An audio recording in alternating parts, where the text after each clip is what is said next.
Hello ನಮಸ್ಕಾರ, ನೀವು ನೋಡ್ತಾ ಇದ್ದೀರಾ ಇಂಡಿಯಾ ಫಸ್ಟ್. ನಾನು ರಕ್ಷತ್ ಶೆಟ್ಟಿ. ಈಗ ಹೆಡ್ಲೈನ್. ಇದೊಂದು ಕಾಟೇರನ ಕಠೋರ ಕಥನ.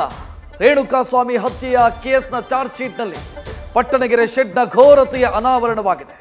3991 ಪುಟಗಳಲ್ಲಿ ಇಡೀ ಘೋರ ಕೊಲೆಯ ಸಾರವನ್ನ ಪೊಲೀಸರು ಚಿತ್ರಿಸಿದ್ದಾರೆ. 17 ನರ ರಾಕ್ಷಸರ ಪಾತ್ರವನ್ನ ಎಳೆ ಎಳೆಯಾಗಿ ಬಿಚ್ಚಿಟ್ಟಿದ್ದಾರೆ. ಇದು ಪವಿತ್ರ ಗೌಡಳ ಪ್ರಚೋದನೆಯ ಆಟ.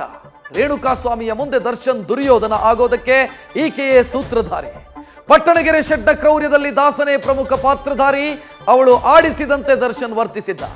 ಇವಳು ಕಿರುಚಿದಂತೆ ಘೋರವಾಗಿ ರೇಣುಕನ ದಾಸ ಹಿಂಸಿಸಿದ್ದ. ಏನಿವರ ಹಗೆ, ಏನಿವರ ಕಿಚ್ಚು.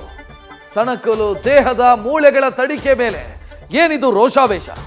ರೇಣುಕಾಸ್ವಾಮಿ ದೇಹದ ಅಣುವಿಗೂ ಕೂಡ ಹಿಂಸೆ ಕೊಟ್ಟು ಡೆವಿಲ್ ಗ್ಯಾಂಗ್ ಕೊಂದು ಹಾಕಿದೆ.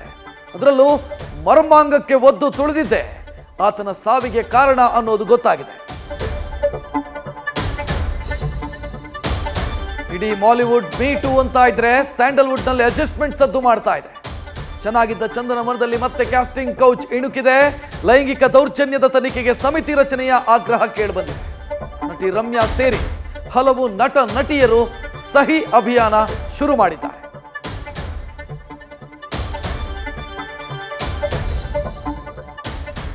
ಜಾತಿ ಎಂಬ ವಿಷಕ್ಕೆ ದಲಿತ ಯುವತಿಯ ಬಲಿಯಾಗಿದೆ. ಪ್ರೀತಿಸಿ ಅಂತರ್ಜಾತಿ ವಿವಾಹವಾಗಿದ್ದ ಯುವತಿಗೆ ಗಂಡನ ಮನೆಯವರೇ ವಿಷಪ್ರಾಶನ ಮಾಡಿರೋ ಆರೋಪ ಕೇಳಿಬಂದಿದೆ. ವರದಕ್ಷಿಣೆ ಕಿರುಕುಳ ಕೊಟ್ಟು ಕೊಂದಿರೋ ಆರೋಪದಡಿ 13 ಜನರ ಮೇಲೆ ಪ್ರಕರಣ ದಾಖಲಾಗಿದೆ.